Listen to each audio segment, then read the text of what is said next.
ఆసిఫాబాద్ నియోజకవర్గంలో తాగునీటి సమస్యతో పాటు మారుమూల గ్రామాలకు రోడ్లు లేకపోవడం ఇబ్బందికరంగా మారింది. సమస్యల పరిష్కారానికి ఎమ్మెల్యే కోవా లక్ష్మి దృష్టికి తీసుకున్నారు. దీనికి సంబంధించి పూర్తి వివరాలు మా ప్రతినిధి ఇర్ఫాన్ అందిస్తారు. వచ్చిందంటే త్రాగునీటికి సమస్య అయితే తీవ్రంగా ఉంటుంది. మరి ఈ తాగునీటి సమస్య నియోజకవర్గంలో రహదారుల సమస్యకు సంబంధించి ప్రస్తుతం మనతో పాటు ఆసిఫాబాద్ ఎమ్మెల్యే కోవా లక్ష్మి ఉన్నారు. వారి ద్వారా మరిన్ని విషయాలు తెలుసుకునే ఆసిఫాబాద్ నియోజకవర్గ అభివృద్ధికి దానికి సంబంధించినటువంటి మరిన్ని విషయాలు తెలుసుకునే ప్రయత్నం చేద్దాం. మేడం చెప్పండి, అయితే ఆసిఫాబాద్ నియోజకవర్గంలో ప్రధానంగా ఏజెన్సీ ప్రాంతం, అటవీ ప్రాంతం, మరి అక్కడ రహదారులు కూడా సౌకర్యాలు చాలా వరకు లేవు అన్నట్టు వినపడుతుంది. అంటే ప్రధానంగా ఇటు తిర్యానికి వెళ్ళేటటువంటి రహదారికి సంబంధించి ఏళ్లుగా సమస్య అపరిష్కృతంగానే ఉంది. దీనికి సంబంధించి అది ఎప్పటి వరకు పూర్తయ్యే అవకాశం ఉంది?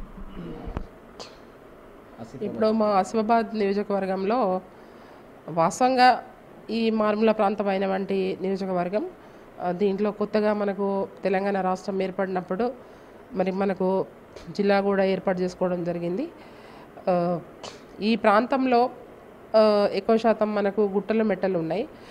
దాదాపు మనకు 7 మండలాలు అయితే మనకు గుట్ట ప్రాంతాలే ఉన్నాయి.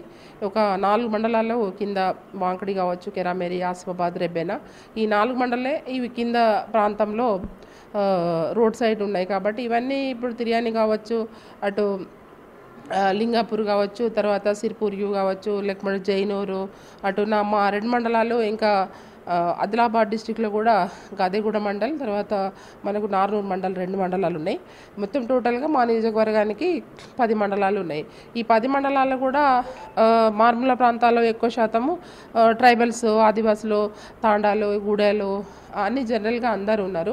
కాకపోతే ఎక్కువ శాతము ఒక 7 మండలాలకి చాలా ప్రాబ్లం ఉంది. ప్రధానంగా ఇటు తిర్యాని, ఆసిఫాబాద్ జిల్లా కేంద్రం నుండి తిర్యాని మండలాన్ని గడిపేటటువంటి ప్రధాన రహదారి నిర్మాణం అయితే ఏళ్లుగా సాగుతూనే ఉంది. అది పెండింగ్లోనే ఉంది. గతంలో కూడా మీరు జెడ్పీ చైర్మన్గా ఉన్నప్పటి పరిస్థితుల్లో కూడా ఇదే అంశం పైన అధికారులను కూడా ఆదేశించడం జరిగింది. అది ఎందుకు పెండింగ్ పడాల్సిన పరిస్థితి వస్తుంది? ఎప్పటి వరకు పూర్తయ్యే అవకాశం ఉంది? ఇప్పుడు మేము ఏమంటున్నామంటే, ఏవైతే గతంలో తిర్యాని మండలంలో బండలు ఏర్పడినప్పటి నుంచి కూడా దానికన్నా ముందు నుంచి మరి ఆ రోడ్ అనేది 3 ఇంక్లైన్ నుంచి అయితే మనకు అది దాదాపు లింగాపూర్కి టచ్ అవుతుంది. ఆ లింగాపూర్ సరిపోని ఇప్పుడు 3 ఇంక్లైన్ నుంచి అయితే ఇక్కడ వరకు మనకు మండల్ హెడ్ క్వార్టర్ వరకు, తిర్యాని వరకు. ఎప్పుడు కూడా ప్రాబ్లం అక్కడ ఏమొస్తుంది, 3 ఇంక్లైన్ నుంచి అయితే మనకు సమ్మక్క సారక్క గద్దెల వరకు కొంచెం ఫారెస్ట్ ఏరియా ఉంది. ఆ ఫారెస్ట్ ఏరియా ఉన్నా కూడా ఆ రోడ్డు ఎప్పుడు 50 సంవత్సరాల కిందనే అది బీటీ రోడ్డు ఏర్పడింది. ఆ రోజు ఫారెస్ట్ క్లియరెన్స్ ఇస్తేనే, పర్మిషన్ ఇస్తేనే ఆ రోజు ఆ బీటీ రోడ్డు వేయడం జరిగింది.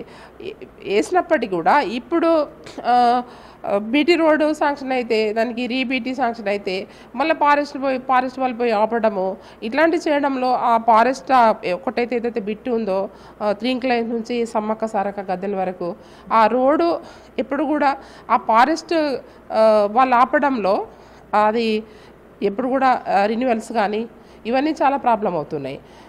ఇంకో మేమేమంటున్నామంటే, వాస్తవంగా అదొక బిట్టు చేసేస్తే మనకు ప్రాబ్లం సాల్వ్ అవుతుంది. ఎందుకంటే అది మండల్ హెడ్ క్వార్టర్ పోయే రోడ్డు. ఎందుకంటే రోజు ఆఫీసర్స్ పోతారు, అందరు కూడా ఆ రోడ్కే మనకు ఆసిఫాబాద్ వస్తారు, అటు మంచిర్యాల పోతారు. కాబట్టి ఆ రోడ్ మెయిన్ రోడ్ మనకు.